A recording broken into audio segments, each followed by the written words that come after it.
नमस्कार दोस्तों। क्या बाजार से बड़े खिलाड़ी निकल चुके हैं क्या? ये कैंडल देख के तो ऐसा ही लग रहा है मुझे। ठीक है, सेंसेक्स निफ्टी लगातार तीसरे दिन लाल तो क्लोज हुए हैं लेकिन कैंडल ग्रीन करके गए हैं। ठीक है, अगर आप देखेंगे तो क्लोजिंग तो रेड में हुई है, ठीक है, लेकिन कैंडल ग्रीन बनी है। तो काफ़ी प्रेशर था मार्केट में। 200 का लेवल भी था यहाँ, 200 ईएमए का, जो कि मार्केट में टूट ही गया था ऑलमोस्ट, लेकिन मार्केट ने उसको सस्टेन करने का कोशिश किया है। ठीक है, विक्स भी बढ़ा हुआ है, तो मार्केट में डर तो है बहुत ज़्यादा, क्योंकि मार्केट में थोड़ा सा प्रॉब्लम तो है कहीं ना कहीं। ठीक है, अगर मैं बात करूं आज के कैंडल की, तो आज का कैंडल जिस तरह से हमने सोचा था, लास्ट कल का वीडियो अगर आपने देखा होगा, तो यहाँ पे 200 ईएमए को रिस्पेक्ट किया मार्केट ने, लेकिन जो जो सही लेवल है वो ये वाला है लेवल दोस्तों, क्योंकि यहाँ पे मार्केट 2 बार रिटेस्ट करके गया है। तो तीसरी बार हो सकता है कि इस लेवल के ऊपर यहाँ कहीं से रिटेस्ट करके निकल जाए। थोड़ा बहुत सेलिंग और आ सकती है मार्केट में भी जिस तरह से। ठीक है, मार्केट में आपका पोर्टफोलियो भी थोड़ा बहुत रिकवर हुआ होगा, लेकिन लेकिन कहीं ना कहीं मार्केट में दिक्कत तो है। अगर मैं आपको बैंक निफ्टी का चार्ट दिखाऊं, तो बैंक निफ्टी का भी सही है एकदम, कोई ज़्यादा दिक्कत नहीं लग रही बैंक निफ्टी में। बैंक निफ्टी का हाँ, जबकि थोड़ा सा आरएसआई वगैरह वीक हुआ है, लेकिन बैंक निफ्टी फिर भी स्ट्रांग है निफ्टी के कंपैरिजन। अगर मैं बात करूं सेंसेक्स की, तो सेंसेक्स भी बुरी तरह से पिटा है और बहुत बुरा हाल है यहाँ पे। आरएसआई वगैरह भी बिल्कुल डाउन हो चुके हैं, 30 के आसपास पहुंच चुका है, जो कि ओवरसोल्ड भी दिखा रहा है। यहाँ से एक बाउंस बैक की एक्सपेक्टेशन हमें रखनी चाहिए इनकमिंग डेज में। ठीक है, यहाँ पे इस वीक में भी हो सकता है वो, और नेक्स्ट वीक में भी हो सकता है दोस्तों। 1 फरवरी को अपना बजट भी है, जिस दिन संडे है, तो मार्केट कुछ रेडी तैयारी कर रहा है। ठीक है, देखते हैं क्या होता है। ठीक है, तो आज सेंसेक्स 270 पॉइंट गिर के बंद हुआ है, वहीं निफ्टी भी 25,150 के आसपास बंद हुआ है। ठीक है, तो थोड़ा सा दिक्कत तो है मार्केट में। ठीक है, लेकिन अगर मैं ओवरऑल, अगर मैं आपको निफ्टी का अगर आपको मंथली चार्ट दिखाऊं, मैं हमेशा आपको सेम चीज़ें करता रहता हूं। ठीक है, तो आप मंथली चार्ट में देखेंगे तो कुछ बहुत बड़ी गिरावट नहीं हुई है। ठीक है, बहुत छोटी सी गिरावट है, जो कि ये है। ठीक है, और दोस्तों अगर आप इस गिरावट का फायदा नहीं उठा रहे हैं, इस गिरावट में आप बेच के निकल रहे हो ना, तो आप गलती कर रहे हो। ठीक है, यहाँ पे आप अपने क्वालिटी स्टॉक्स जो है ना, वो आप बाय कर सकते हो। ठीक है, अब आप कौन से स्टॉक बाय करने हैं, कौन से सेल करने हैं, वो आपकी पर्सनल चॉइस है। वहाँ पे कोई भी बाइंग और सेलिंग के रिकमेंडेशन कोई दे नहीं सकता, और किसी किसी से आपको लेनी भी नहीं चाहिए।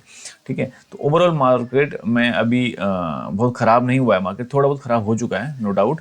ठीक है, लेकिन बहुत ज़्यादा ख़राब नहीं हुआ है। ठीक है, अगर मार्केट में ये लेवल जो मैंने आपको दिखाया है अभी, ये लेवल ब्रेक हो जाते हैं, तो मार्केट बहुत ज़्यादा ख़राब हो जाएगा इस लेवल के नीचे।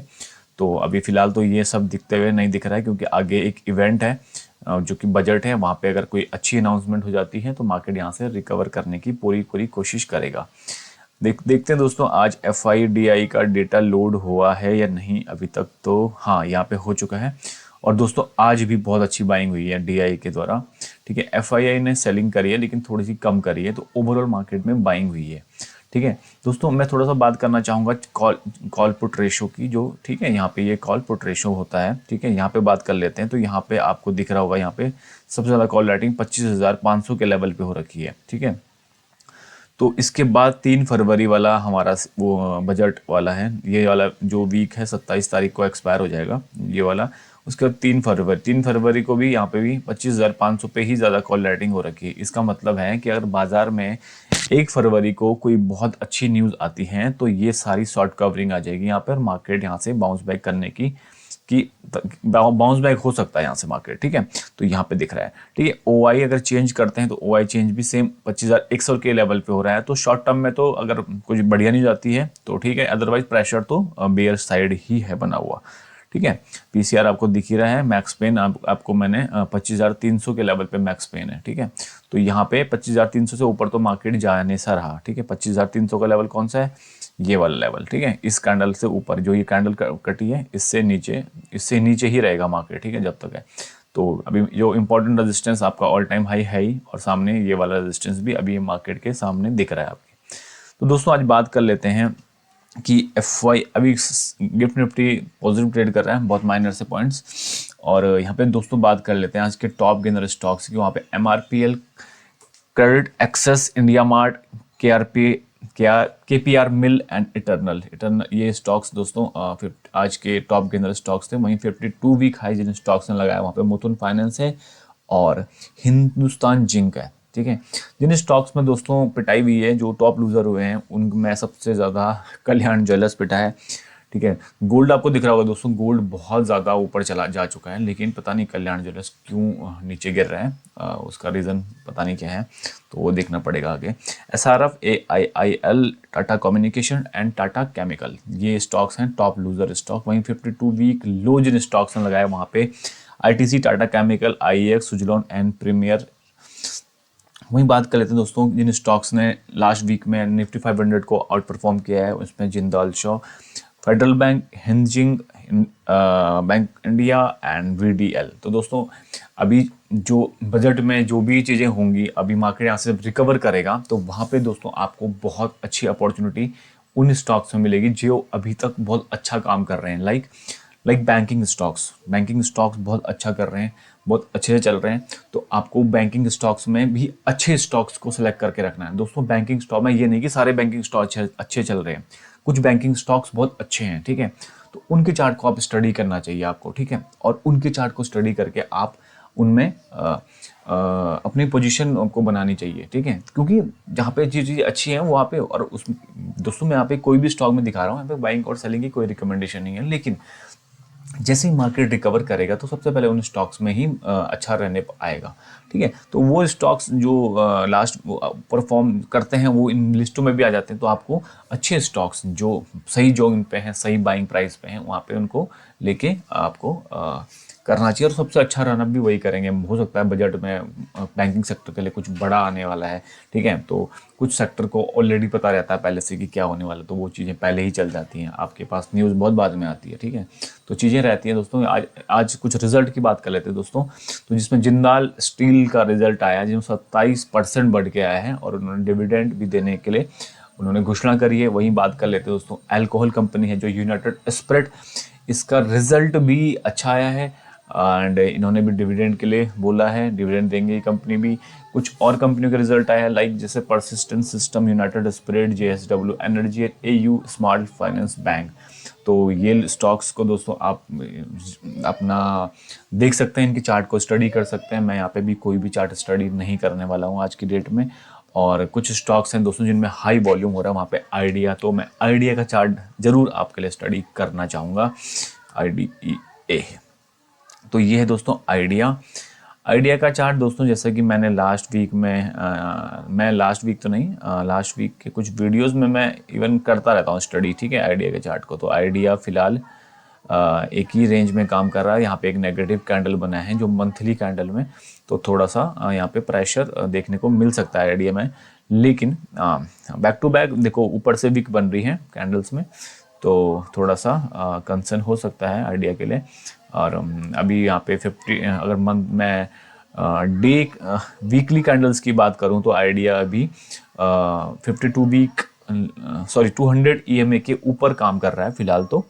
और अगर मैं शॉर्ट टर्म की बात करूँ तो यहाँ पे एक नेगेटिव कैंडल जब यहाँ बनी थी, जब मार्केट में कुछ न्यूज़ आई थी आईडी से रिलेटेड की, कुछ उन्होंने कुछ गेट ड्यूज वगैरह जो थे वो कुछ सुप्रीम कोर्ट से कुछ हुआ था, वो मेरे को याद नहीं एग्जैक्टली, तो वहाँ पे आया। उसके बाद मार्केट में थोड़ा सा इसमें स्टॉक में थोड़ा प्रेशर बन गया, लेकिन ओवरऑल सेंटिमेंट देखूँ तो RSI वगैरह भी वीक हो रहा है इसका, तो हो सकता है कि आपको थोड़ा बहुत और फॉल मिले स्टॉक्स में, और आप उसके बाद देख सकते हैं कैसा रहेगा। वहीं बात कर लेते हैं दोस्तों, कुछ और स्टॉक्स हैं जिनमें टॉप वॉल्यूम है, MRPL, RPW, JP पावर। दोस्तों सारे के सारे mostly stock R power, J power, idea. ठीक है, सारे स्टॉक्स बहुत ही ज़्यादा पैनी स्टॉक्स हैं, और आप समझ सकते हैं कि पैनी स्टॉक्स को में आपको क्या मिल सकता है दोस्तों। IT सेक्टर थोड़ा सा चलने लगेगा तो उसके बाद थोड़ा सा मार्केट में थोड़ा ट्रेंड डिसाइड हो जाएगा, बट IT सेक्टर अभी उस हिसाब से चल नहीं रहा है क्योंकि उसके रिजल्ट इतने अच्छे नहीं आ रहे हैं। ऊपर से जो US का हर दिन का कुछ रहता है, तो वो चीज़ें थोड़ा सा दिक्कत हो रही है मार्केट में दोस्तों। तो वॉलीटिलिटी थोड़ा बढ़ी हुई है दोस्तों। तो शॉर्ट टर्म ट्रेडर जो डे ट्रेडर हैं उनके लिए अपॉर्चुनिटी तो बहुत सारी हैं, क्योंकि वॉलीटिलिटी मार्केट में चाहिए। वॉलीटिलिटी होगी तो मार्केट खूब ऊपर नीचे करेगा तो उससे क्या होता है कि ट्रेडर को फ़ायदा मिलता है, ठीक है। लेकिन दोस्तों स्टॉप लॉस बहुत ज़्यादा ज़रूरी है। रिस्क अगर मैं आपको सच बताऊं, मैं अगर आपको स्ट्रैटेजी दे दूं कि ये वाली स्ट्रैटेजी से आप पैसा बना सकते हो, सपोज मान लेते हैं, ठीक है, मैं दे नहीं रहा हूँ, मान लेता हूँ कि मैं आपको एक स्ट्रैटेजी दे दूं कि इस स्ट्रैटेजी को यूज़ करके पैसा बनता है ना, तो भी आप पैसा नहीं बना पाओगे। बोलो क्यों? क्योंकि जो सबसे ज़्यादा ज़रूरी यहाँ पे है डिसिप्लिन। डिसिप्लिन मतलब कि 6 बजे सुबह उठना है तो उठना है, 6 बजे उठ के ठंडे पानी से नहाना है तो नहाना है। ऐसा बहुत कम लोग कर पाते हैं, इवन मैं भी उसको फॉलो नहीं कर पाता हूँ दोस्तों। तो तुम आप अगर अगर आपको एक पैटर्न कोई देख लो कि आप किस पे काम करना चाहते हो, मूविंग एवरेज, ठीक है, मूविंग एवरेज में आप काम करना चाहते हो, आप करो यहाँ पे मूविंग एवरेज लगाओ, ठीक है, मूविंग एवरेज, और उसके बाद 920 के मूविंग एवरेज यूज़ करो। 920 ए का एक बहुत अच्छा रहता है कि जब भी आप 920 EMA के मूविंग एवरेज को यूज़ करते हो तो आपको जब भी क्रॉसओवर होता है वहाँ पे आप एंट्री ले सकते हो, ठीक है, एग्जिट ले सकते हो, ठीक है, तो ऐसे आप ले सकते हो, ठीक है। तो ये वाली स्ट्रैटेजी बहुत सारे लोग ये वाली स्ट्रैटेजी पे काम करते हैं कि जब भी 920 का स्ट्रैटेजी का क्रॉसओवर होता है और मार्केट 45 एंगल से इसको क्रॉस करता है, जैसे कि यहाँ पे किया हुआ है, तो उसके बाद मार्केट में एक अच्छी वॉलेटिलिटी होती है, ठीक है, मार्केट एक डायरेक्शनल मूव देता है उस टाइम पे। लेकिन दोस्तों इसका वेट करना आना चाहिए, ठीक है, इसका वेट करना आना चाहिए, यहाँ पे बैठना आना चाहिए, चुपचाप शांति से बैठना आना चाहिए, ठीक है। आप मार्केट आपको पैनिक कर सकता है, ठीक है। तो ये सारी चीज़ें हैं दोस्तों कि जब तक आप डिसिप्लिन नहीं होंगे, डिसिप्लिन फॉलो करना बहुत ज़रूरी है। 920 स्ट्रैटेजी आप डेफिनेटली अपने अपने चार्ट में लगाना और उसके बाद उसको स्टडी करना और उसके बाद देखना कि कैसे वर्क कर रही है, ठीक है। एंगल का जरूर ध्यान रखना कि बिल्कुल एंगल अच्छा होना चाहिए, ठीक है। मार्केट में आपके जब पैसे ऊपर नीचे होते हैं ना तो वहाँ पे हमारी साइकोलॉजी बिगड़ जाती है, ठीक है। तो वहाँ पे बहुत ज़रूरी है कि अपने आप को वहाँ पे देखना कि हाँ मैं किस लेवल का ट्रेडर हूँ, मैं शॉर्ट टर्म ट्रेडर हूँ, मैं स्कैल्पर हूँ, मैं स्विंग ट्रेडर हूँ, मैं कौन सा ट्रेडर हूँ, पहले अपने आप को पहचाना ज़रूरी है। अगर मार्केट में आपको 4-5 साल नहीं हुए हैं तो दोस्तों मार्केट में स्विंग ट्रेडिंग और ऑप्शन ट्रेडिंग, स्विंग ट्रेडिंग और जो डिलीवरी है, जो लॉन्ग टर्म ट्रेडिंग, उस पर ज़्यादा ध्यान देना चाहिए, ठीक है। आपको ऑप्शन ट्रेडिंग से बिल्कुल बचना चाहिए क्योंकि ऑप्शन ट्रेडिंग के लिए एक बहुत अच्छा माइंडसेट चाहिए। आप यहाँ पे पैसा नहीं बना पाओगे, मैं आपको लिख के दे सकता हूँ, यहाँ पे पैसा नहीं बनता है जल्दी से, ठीक है। बहुत ही ज़्यादा रिस्की मनी है, आप अपना सब कुछ लूज़ कर देंगे। अगर आप मेरा वीडियो देख रहे हैं, इसको आपको बहुत ध्यान से देखना चाहिए क्योंकि मैं आपको ऐसे नहीं बोल रहा हूँ, मेरे को पता है मैं भी लॉस कर सकता हूँ, ऑप्शन लॉस करता हूँ, मैं इवन कभी भी खेलता हूँ तो लॉस होता है। तो मैं हमेशा प्रेफर करता हूँ स्विंग ट्रेडिंग। स्विंग ट्रेडिंग में आप क्या है, एक वीक का समय लो, ठीक है, चार्ट स्टडी करो कैसे कहाँ पे लेना है, ठीक है। तो वहाँ पे जब जितना बढ़िया कंसोलिडेशन होता है मार्केट में उतना अच्छा ब्रेकआउट होता है दोस्तों, मैं इतना आपको बता रहा हूँ। उसके बाद आप देखो कैसे उस चीज़ को फॉलो करना है, ठीक है। अगर आपको समझ नहीं आता आप मुझे कमेंट करो, मैं आपको समझाने की कोशिश करूँगा, कोई एक वीडियो बनाऊँगा, कोई किसी एग्जाम्पल पे बनाऊँगा, ठीक है। कोई चार्ट नहीं दिखाऊंगा, वहाँ पे मैं कुछ और चीज़ें दिखा के आपको समझाऊंगा कि इस तरह से मार्केट में काम होता है। स्विंग ट्रेडिंग में, स्विंग ट्रेडिंग में आपको क्या है, आप वर्किंग प्रोफेशनल हैं तो आप आराम से बैठ सकते हैं, ठीक है, 1 हफ्ते 2 हफ्ते होल्ड कर सकते हैं अपने ट्रेड को और वहाँ पे आप कुछ ना कुछ बना के जा सकते हैं। लेकिन दोस्तों अगर आप ऑप्शन ट्रेडर हैं और आप वर्किंग भी हैं और आप ऑप्शन ट्रेडिंग कर रहे हैं तो डेफिनेटली आपको बहुत ज़्यादा प्रॉब्लम होने वाली है आगे फ्यूचर में। तो आप ऑप्शन ट्रेडिंग बिल्कुल बंद कर दो, ठीक है, और स्विंग ट्रेडिंग ऑप्शन और जो डिलीवरी है, जो लॉन्ग टर्म ट्रेडिंग है, उस पर फोकस करना ज़रूरी है। तो दोस्तों यही था आज का मेरा मार्केट का विश्लेषण। अगर आपको पसंद आया इसको लाइक करो, शेयर करो अपने दोस्तों के साथ और सब्सक्राइब करो इस चैनल को। मैं आपको ऐसे अपडेट देता रहूँगा, कुछ ऐसे गाइड करता रहूँगा।